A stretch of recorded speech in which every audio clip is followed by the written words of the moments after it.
Good evening and welcome to this edition of Spotlight on Sports, the segment that lets you know what's happening in the local sports world. And tonight, believe it or not, football season kicks off in the Low Country and around the state. And to discuss that, I have joining me this evening Mr. Mark Pierce, sports writer and columnist at the Beaufort Gazette. And a new face to our panel, Miss Seda Konko, and she's a sports writer at the Beaufort Gazette as well, and will be covering our high school sports and everything around here. Welcome. And we promise we won't be too tough on you. Okay? Not tonight. We will later in the season, I'm sure. But let's start off. Mr. Pierce, we're going to start off with Beaufort High, and you're going to be covering those guys this year. And we're starting off with an interesting game because an old coach is coming back to this area. Coach Hamilton, who coached Battery Creek to two straight second-round playoff appearances the last 2 years. He's coming back to debut with West Ashley at Beaufort High Field, and that's going to be it's going to be interesting to see when he comes back into the Low Country. I got a chance to talk to Fred yesterday, and he was telling me that you know, he's going to have some mixed emotions stepping out there, maybe even have some second guessing. But you know, when it comes right down to it, he's at West Ashley now, and he's coming back into Beaufort County doing the same things he tried to do when he was here with Battery Creek, and that's beat Beaufort High tonight. Okay. Now, what can we expect from Beaufort High? You got a chance to see them last week. They had their the scrimmage games out there last week. I think they moved the ball pretty well. I was out there for a little while. What can we expect from them this year? I think what we're going to see is a lot of what we saw the last 6-7 games of the season last year, and that's the ball's going to be in the air a bit. They moved the ball most effectively against Battery Creek in their last scrimmage quarter. And what they did in that quarter was let Ricky Reinhardt drop back and throw the ball downfield. And Chris Mizell went up and took one away from a defender. And he had another long pass.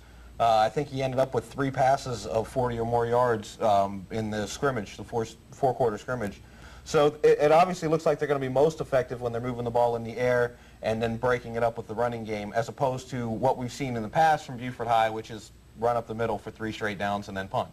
So it should be a lot more effective this way.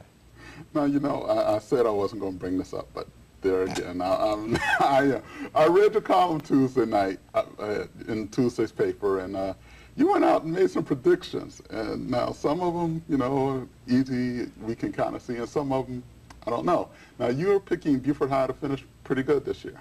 I picked them 3rd in the region just based on the fact that they've been there with the system now. They've had a year to go with it. All 4 teams at the bottom of the bottom 3 teams, Fort Dorchester, Hilton Head, and Battery Creek, that I picked to finish 4th, 5th, and 6th, all 3 have new coaches. And anytime you have a new coach, you go through a transition period. So I don't think I went that far out on a limb by picking Beaufort to finish above those 3.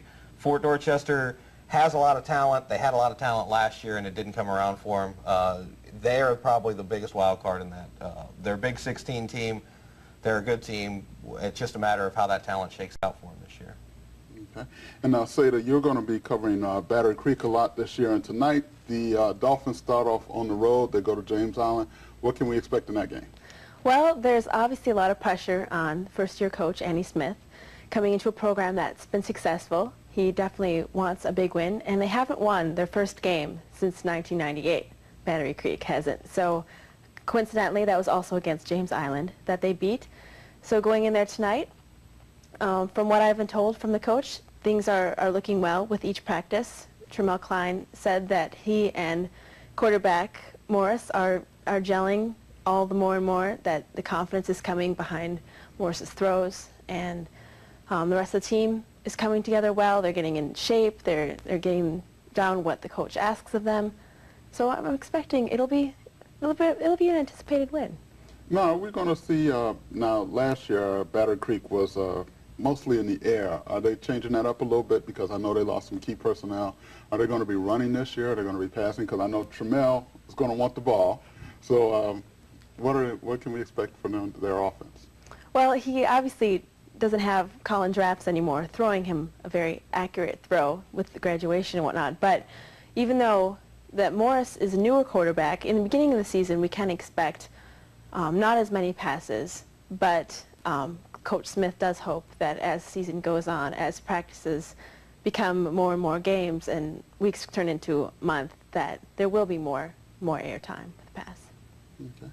Now, out in Jasper County, I think people are expecting a lot this year. They have a great returning offensive backfield out there, and they start tonight on the road at Stevens, which is kind of a far trip, isn't it? Stevens is in Georgia, correct? That's a long trip. That's somewhere near Atlanta. I don't know exactly where it is, but I know they're in the Atlanta. Journal-Constitution does coverage of them, so that's a good distance for them to go. This is something that Coach Bill Baldini set up 2 years ago. He wants to play against top-notch competition. He feels it helps them out in their region. He thinks that this year that Stevens County will probably be the toughest team on their schedule. They're ranked number 10 in Class 3A in the state of Georgia. They're a very, very strong, solid football team. They're bringing back 11 starters from last year, and they beat Jasper County last year 26-6. And, you know, that's for a team like Jasper County that plays against Allendale Fairfax, that plays against Silver Bluff, that plays against Barnwell, and plays against Bamberg-Ehrhardt in their region. To be able to play a team like that off the bat is a great thing for them. Now, how much longer that's going to continue, we don't know. Right now, they're going up there tonight to try and determine whether this is a rivalry or a game that they want to continue playing year in and year out. The way it's been set up so far, Jasper County has gone to Stevens County the first 2 years of this, and Stevens County has shown no desire to want to come all the way to the Low Country to play this game. So it's going to be a matter of does Jasper County want to continue to do that drive every year? You run into an unfortunate situation like this year where Jasper County has 4 home games their entire season. And that's not very good for their revenue generating. It's not good for their team. They play a lot of tough road games. They have road games against Stevens County. They have road game against Claxton, Silver Bluff, Barnwell, Allendale Fairfax. Those are 5 tough games on the road that they're going to have to play. That's just a killer for their program. They have a great team, but how much can you do on the road when you're playing all those games on the road? However, they make it to the playoffs.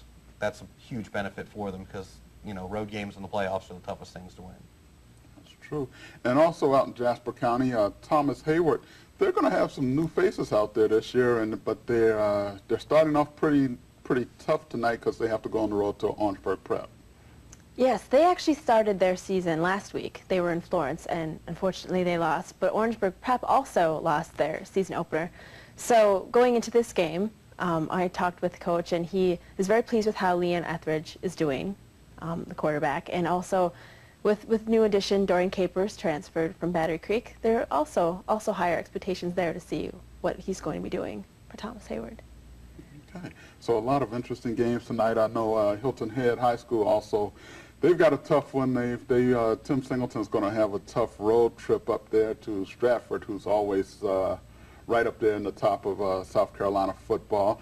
And I did want to mention today that if you want to get all the information about the upcoming high school football season, the Beaufort Gazette has published its what do you call this again? Your tab? It's our football tab. Oh, your football tab. Isn't that okay. a sharp picture on there? Okay. I know you guys put a lot of hard work in on this, so you can find out all about what's happening in the local high school football arena in this tonight. Just about out of time. Anything? Kickoff tonight at the high school games are 8 o'clock? 8 o'clock at Beaufort High for the Beaufort High football game. All the rest, unfortunately, are on the road.